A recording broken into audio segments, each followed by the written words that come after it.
Good morning, જય સ્વામિનારાયણ. આ દિવસની શરૂઆત કરી ભગવાનના દર્શનથી અને માતાજીના દર્શનથી. દર્શન કરીને બેઠી હતી તો મમ્મી તરત પૂછ્યું કે વૃંદા ચા પીસ કે કોફી? તો મેં કીધું મમ્મા આજે મને કોલ્ડ કોફી પીવાની ઈચ્છા છે. તો મમ્મીએ મસ્ત કોલ્ડ કોફી બનાવી દીધી. કોલ્ડ કોફી પીને ફટાફટ ઘરમાં કરી ઝાપટ ઝૂપટ અને ઘરમાંથી કચરો કાઢ્યો. અને થોડીક વાર બેઠી જ હતી તે થયું કે લાઈને સલાડ સુધારીને મૂકું. તો મેં ફટાફટ સલાડ લઈ લીધું અને સલાડ સુધારીને મૂક્યું. તો યાદ આવ્યું કે આજે પાણીની બોટલ હજી ભરી નથી, તો ફટાફટ ભરી પાણીની બોટલ. અને જોયું તો મમ્મી રસોઈ કરતા હતા. મમ્મીએ ખીચડી અને શાક વઘારી નાખ્યું હતું. તો મને થયું કે લાવને મમ્મીને થોડીક હેલ્પ કરું. એટલે મેં ફટાફટ બાંધ્યો લોટ બાંધીને મમ્મીને કરાવી રોટલી પતી એટલે અમે બે જમવા બેસી ગયા હતા. મમ્મીએ વઘારેલી ખીચડી, રતલામની સેવ ટમેટાનું શાક, સલાડ અને રોટલી બનાવી હતી. એટલે જમ્યા અને ભાવના કાકીએ ફટાફટ કર્યું કામ.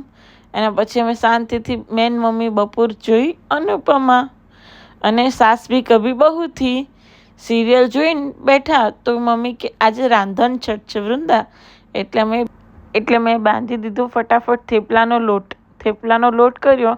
એટલે મમ્મીએ કર્યા ગુંડલા અને મમ્મી વણવા લાગ્યા હતા થેપલા. અને મેં બધા થેપલા સીજવી દીધા હતા. થેપલા પત્યા એટલે તરત મને યાદ આવ્યું કે મારે બજારમાં કામ છે. એટલે હું બજારમાં ગઈ હતી.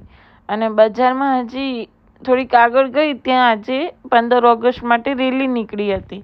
તો એ જોઈ.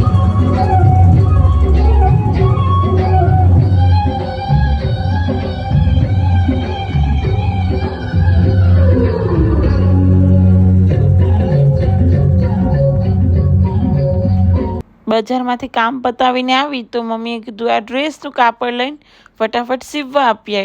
તો હું જઈને સીવવા આપીને આવી. તો જોયું તો મમ્મી બટેકાનું શાક, પૂરી, મરચાં અને ઘેંસ બનાવી નાખી હતી.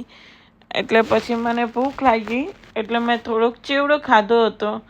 અને રાત્રે અમે થોડીક વાર બેઠા હતા બહાર. અને બસ આજના દિવસ માટે આટલું જ. Thank you for watching my channel.